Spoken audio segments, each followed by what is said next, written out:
శుక్రవారం యొక్క శుభములు మీకు తెలియజేస్తుంటున్నాను. ఒక చిన్న ప్రార్థన మనం చేసుకుందాం. మహోన్నతుడా, మహాగణుడా, మహాపరిశుద్ధుడైనటువంటి మా ప్రియ పరలోకపు తండ్రి, మీ ఘనమైన పరిశుద్ధమైన నామమునకు స్తుతులు, స్తోత్రములు, వందనములు చెల్లిస్తుంటున్నాం దేవా. అవును తండ్రి, ఇదిగో నాయన ఈ పరిశుద్ధ శుక్రవారం అందు నాయన దేవా, ఆ కలవరి సిలువలో నా తండ్రి మీరు పలికినటువంటి 7 మాటలు నా తండ్రి, ఇదిగో రాజా, అందులో నా ప్రభువా ఇంతవరకు నా తండ్రి 3 మాటలు కూడా నా తండ్రి మేము ధ్యానించుంటున్నాం యేసయ్య. మరి నా తండ్రి ఈ సమయం అందు నా ప్రభువా మరి మీరు పలికినటువంటి మాట 4వ మాటకు నాయన మేము సిద్ధపడుచుండగా నా తండ్రి మీ కృపను చూపండి యేసయ్య. మరి నాకు కూడా నా తండ్రి మనోధైర్యాన్ని నాయన మాకు దయచేయమని ప్రార్థిస్తుంటున్నాను యేసయ్య. ఇదిగో నా తండ్రి ఈ యొక్క వాక్యము చెప్పుటకు నా తండ్రి నేను ఏమాత్రము అర్హురాలను కాదు నాయన. అవును తండ్రి యేసయ్య, ఇదిగో నా తండ్రి నాకు కూడా నా తండ్రి అర్హత లేదు యేసయ్య.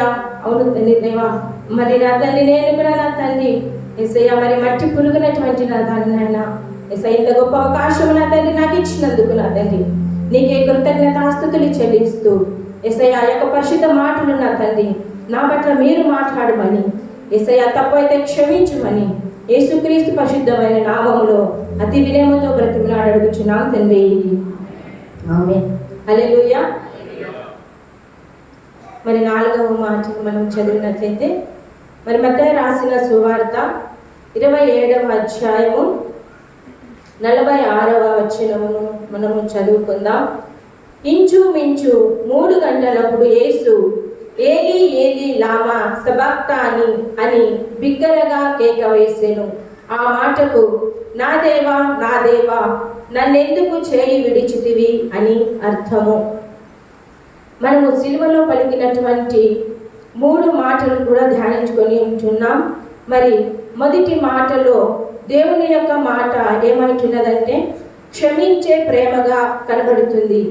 అంటే శత్రువులను కూడా యేసుక్రీస్తు ప్రేమించి ఉంటున్నారు, దాన్ని బట్టి క్షమించే ప్రేమ. మరి 2వ మాట మరి మనం గమనించినట్టయితే సిలువలో రక్షించే ప్రేమగా మనము చూస్తూ ఉంటున్నాం. ప్రతి మానవుని రక్షించటానికి యేసుక్రీస్తు ఈ లోకమునకు వచ్చి ఉంటున్నారు. మరి ఆ కల్వరి సిలువలో ఉంటున్నటువంటి దొంగను కూడా రక్షించి పరదేశంలో ఉంటావని ఆయన నీవు నేడు నాతో కూడా పరదేశంలో ఉందని చెప్పి ఉంటున్నారు. 3వగా చూసినట్టయితే మనం ఆదరించే ప్రేమ. ఆదరించే ప్రేమ అంటే తల్లి పట్ల బాధ్యత, మనము కూడా తల్లిదండ్రులైనటువంటి వారి పట్ల బాధ్యత కలిగిన వారమై ఉండాలని ఇది దేవుని యొక్క ఉద్దేశము. అయితే మరి ఈ యొక్క ప్రేమను బట్టి మనము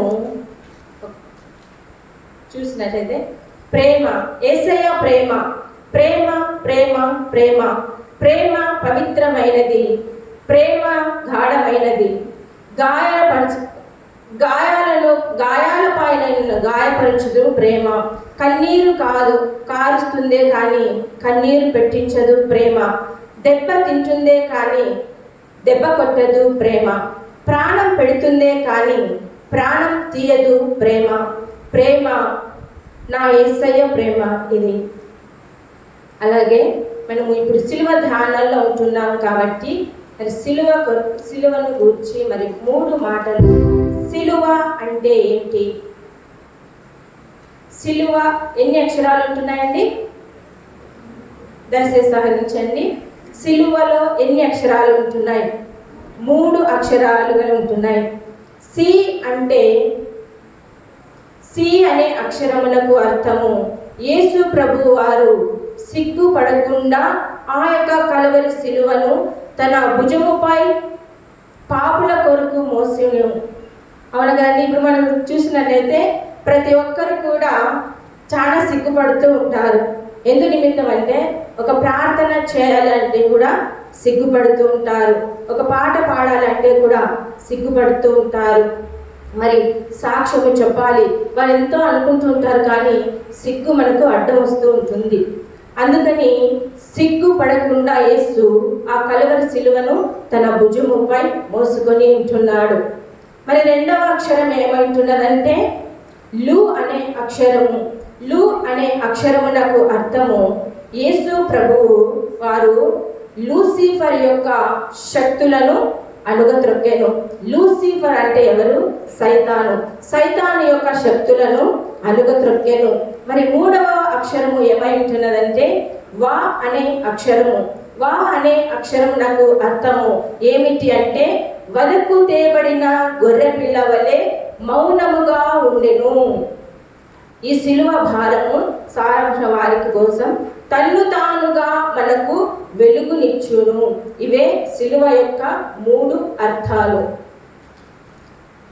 తప్పుంటే క్షమించండి, మొదటిసారిగా యొక్క అవకాశం దేవుడు ఇచ్చి ఉంటున్నాడు. మరి వాక్యంలోనికి మనం వస్తాం. 4వ మాట మత్తయి సువార్త 27వ అధ్యాయము 46వ వచనము మరొకసారి మనము చదువుకుందాం. ఇంచుమించు 3 గంటలప్పుడు యేసు ఏలీ ఏలీ లామా సబక్తాని అని బిగ్గరగా కేక వేసెను. ఆ మాటకు నా దేవా నా దేవా నన్నెందుకు చేయి విడిచితివి అని అర్థము. మరి ఉదయకాలం నుండి 9 గంటల నుండి 12 గంటల వరకు వెలుతురుగానే ఉన్నది. అయితే మరి 3 మాటలు కూడా మాట్లాడింటున్నారు. మరి 3 మాటలు కూడా ఈ 9 గంటల నుండి 12 గంటల లోపు మాట్లాడి ఉంటున్నారు. అప్పుడు ఇంకా వెలుతురుగానే ఉంది. కాలము మరి మధ్యాహ్నము 12 గంటల నుంచి 3 గంటల వరకు చీకటి కమ్మిపోయింది. ఎందుకు చీకటి కమ్మిపోయిందని మనకి ఒక ప్రశ్న మనకి అనిపిస్తుంటుంది. ఒక క్వశ్చన్ మనకి రావచ్చు. ఎందుకు మిట్ట మధ్యాహ్నము చీకటి కమ్మింది అని మనం ఆలోచిస్తే ప్రవక్త అయినటువంటి యెషయా గ్రంథము 59వ అధ్యాయము 1-2 వచనాలు. మీ దోషములు మీకును మీ దేవునికి అడ్డముగా వచ్చెను, మీ పాపములు ఆయన ముఖమును మరుగు చేసినని వ్రాయబడి ఉన్నది. అంటే మన పాపములు, మన దోషములు, మన అపరాధములన్నీ కూడా ఆయనపై వేయబడ్డాయి కనుకనే మరి ఆ రీతిగా చీకటి కమ్మడం, తండ్రి అయినటువంటి కుమారునికి మరుగు కావడం ఇలా జరిగిందని యెషయా అయినటువంటి ప్రవక్త తెలియపరుస్తుంటున్నాడు. లోక పాపమును మోసుకొని పోవు దేవుని గొర్రెపిల్లగా యేసు పాప భారాన్ని మోస్తూ తానే పాపముగా చేయబడ్డాడు. అప్పుడు పరిశుద్ధుడైనటువంటి తండ్రి ఈ పాపపు చీకటిని చూడలేక తన ముఖమును త్రిప్పుకొని ఉన్నాడు. అందుకు చీకటి కమ్మినది.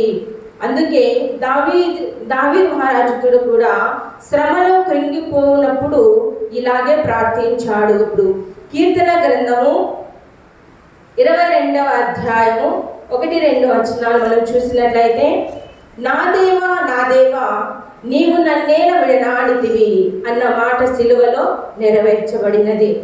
మరి యేసుక్రీస్తు ప్రభు వారు ఆవేదన చెందినటువంటి ఆ స్థలము ఏది అంటే గెత్సేమనే తోటలో చేయబడినటువంటి ప్రార్థన. గెత్సేమనే తోటలో చేయబడినటువంటి ప్రార్థన. లూకా సువార్త 22వ అధ్యాయము 42వ వచనము. తండ్రి ఈ గిన్నె నా యొద్ద నుండి తొలగించుటకు నీ చిత్తమైతే తొలగించుము. అంటే ప్రతి మానవుని పాపమును తొలగించడానికే క్రీస్తు శ్రమపడి ఉన్నాడు. ఆ పాత్ర ఏ పాత్ర అయి ఉంటున్నదంటే పాపపు పాత్ర. ఏ పాత్ర అయి ఉంటున్నది? పాపపు పాత్ర అంటే శ్రమల కొలిమి అనే గిన్నె. ఈ ప్రార్థన యేసుక్రీస్తును బలపరిచి ఉంది. అప్పుడైతే తండ్రికి ఆ విధంగా మొరపెట్టుకున్నాడు. అప్పుడు తండ్రి అయినటువంటి దేవుడు ఒక దేవదూతను పంపించి లూకా సువార్త 22వ అధ్యాయము 43వ వచనం. అప్పుడు పరలోకము నుండి ఒక దూత ఆయనకు కనబడి ఆయనను బలపరిచెను. అప్పుడు పరలోకము నుండి ఒక దూత ఆయనకు కనబడి ఆయనను బలపరిచెను. అందుకని మరి పేతురు కూడా ఏమంటున్నాడంటే, పాపముల విషయమై చనిపోయి నీతి విషయమై జీవించినట్లు, అంటే సిలువలో యేసు క్రీస్తు ప్రభుల వారు ఈలాగున మాట్లాడటం ఉంటున్నారు అన్నటువంటి విషయము పేతురు గారు కూడా తెలియజేస్తూ ఉంటున్నారు. అప్పుడు దేవుని యొక్క ఉద్దేశం అంటే యెషయా ప్రవక్తల మాట్లాడుతూ ఉన్నాడు, నిన్ను నిమిషము మాత్రమే నేను నిన్ను విసర్జించితిని. యెషయా 54:7 ఇది నెరవేర్చబడింది. ఆ లేఖమును నెరవేర్చబడదు. ఈ 4వ మాటకు అర్థము ప్రభు యొక్క ఉద్దేశము ఏమై ఉంటున్నదంటే, లూకా సువార్త 9వ అధ్యాయము 23వ వచనము, ఎవడైనను నన్ను వెంబడింపగోరిన ఎడల తన్ను తాను ఉపేక్షించుకొని ప్రతిదినము సిలువను ఎత్తుకొని నన్ను వెంబడింపవలెను. అనుదినము కూడా తన సిలువను ఎత్తుకొని ఆయన వెంబడించాలంట. అంటే మన సిలువను మనమే ఎత్తుకొని ఆయన వెంబడించాలని దీని ఉద్దేశము. ఆ వాక్యములో తన సిలువను ఎత్తుకొని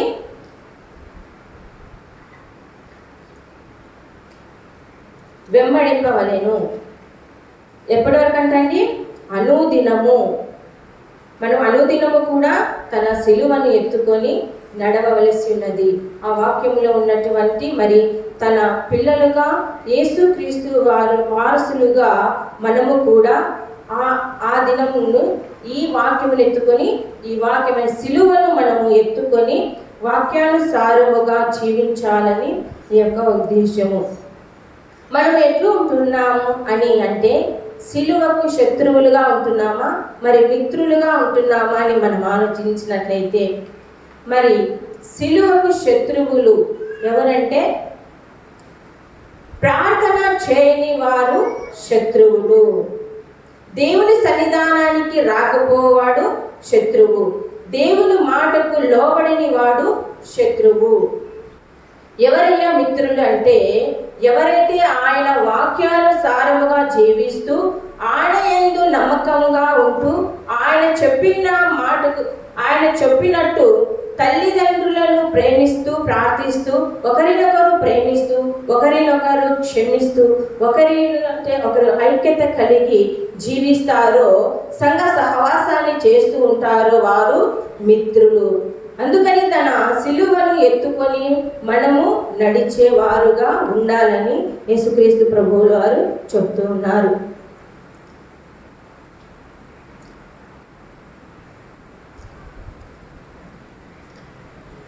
యేసుక్రీస్తు యొక్క వాక్యం మరొకసారి చదువుకుందాం. యేసు ఏలీ ఏలీ లామా సబక్తా అని బిగ్గరగా కేక వేసి ఉంటున్నారండి. ఎవరి కోసమండి? మన కోసము, మన పాపముల కోసము ఆయన సిలువనెత్తుకొని తండ్రి అయినటువంటి దేవుడు చేయి విడిచినప్పుడు తన బిగ్గరగా కేక వేసి ఉంటున్నారు. యేసు ప్రభు యొక్క ఉద్దేశం ఏమైంటున్నది? మనము కూడా ఆ రీతిగానే మన పాపములు మనమే ఎత్తుకోవాలి. అంటే యేసుక్రీస్తు వారిపై మన పాపములు ఇక మీదట మోయకూడదు. మన పాపాన్ని మనమే ఎత్తుకొని, మన సిలువను మనమే ఎత్తుకొని నడవాలనేది ఈ యొక్క ఉద్దేశము.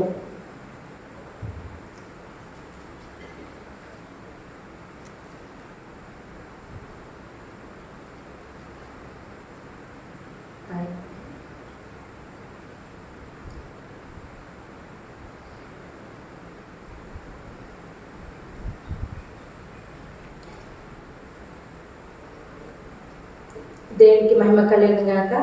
ఈ కొద్ది మాటలు దేవుడు ఆశీర్వదించును గాక.